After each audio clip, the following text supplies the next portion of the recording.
So you're looking at ways in which you can send money to Pakistan. So that's what we're going to talk about in this video.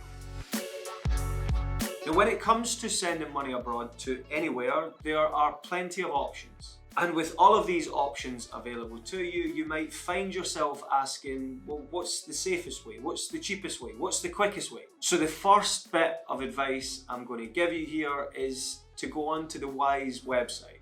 And why am I saying this? Well, we have a great little price comparison feature that allows you to compare providers. On the homepage of the Wise website, all you do is simply click Compare Price.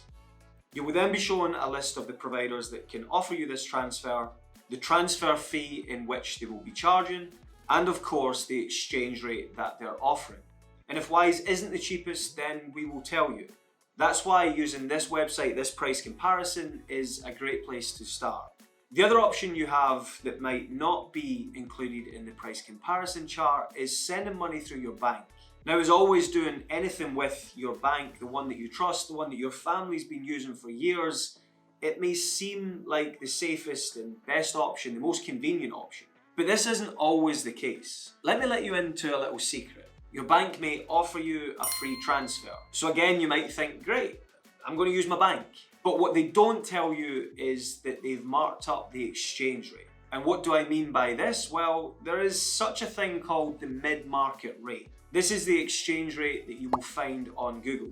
Banks and some other companies often give you a higher rate than the mid-market rate. And this is so they can make money from your transfer. But these are called hidden fees, and it's why you should take a little bit of time just to research the exchange rate, that mid-market rate that we discussed that you'll find on Google. But again, using that price comparison feature on the Wise website, you can clearly see this. Now, when it comes to safety, Wise is FCA regulated and trusted by millions of customers. It's always a good idea to do some research into the company that you're going to send your money with. But as long as you choose a reputable company, then you should be fine. Just be extra cautious when sending money with a company that you've never heard of. Trustpilot is always a great source of information when looking to do some research on a company. Within seconds, you can get their overall rating and hear from customers that have used that company in the past. Now, the time in which a transfer takes heavily depends on what currencies you're transferring from and to. And usually with Wise, we can send your money to Pakistan in one day as a same-day transfer. We can even send it as an instant transfer, but just be aware, the quicker the transfer, the more in which we will charge you in fees. But we'll be completely honest and upfront with you so you know where your money is going. Now, some routine checks may affect the transfer delivery time, but we'll always keep you updated. And you can easily track each step in your account. And with Wise, you can send money to Pakistan from over 20 currencies. And we usually charge just a small, flat, fixed fee. For example, when converting GBP, we will charge 53 pence plus 0.58% of the amount that's converted. You will always see the total cost up front. Now, in order to send money to Pakistan with Wise, there are a few options. You can use bank transfer, debit or credit card, PISP, or SWIFT. And in order to use Wise to send money to Pakistan, you'll have to follow these steps. Firstly, create your free account. Doing this is super simple, it doesn't take long at all, it literally takes seconds. And to make it even easier for you, I'll leave a link to register with Wise in the description of this video. Number 2 is set up your transfer. Use our calculator to tell us how much money you want to send, where you want to send it to, in this case Pakistan, and what currency you want to send it from. Again, you'll see all the fees up front. We'll also show you right there how long this transfer will take.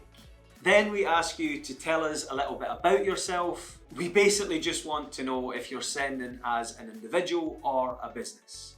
We'll also need your full name, your birthday, your phone number, and address. Then we'll ask you who you're sending the money to. Yourself, someone else, a business, a charity. Then we'll also ask you some basic information about the recipient, including their bank details. See, in order for someone to receive money with Wise, they don't always need a Wise account. Although I'm sure once they hear about how easy and how much money that you've saved, They'll want one too. Then you want to make sure everything looks good. We'll show you a summary of your transfer, and if you're happy, then click confirm. Then all you've got to do is pay for your transfer. Each payment method has its own steps, but they are all super straightforward. This should only take you a couple of minutes and you're done. Just like this video, it's also done. We make videos just like this designed to help you save money and time every single week. So if you liked what you saw in this video, then please consider subscribing. Also, turn on the notification bell too so you don't miss any future uploads.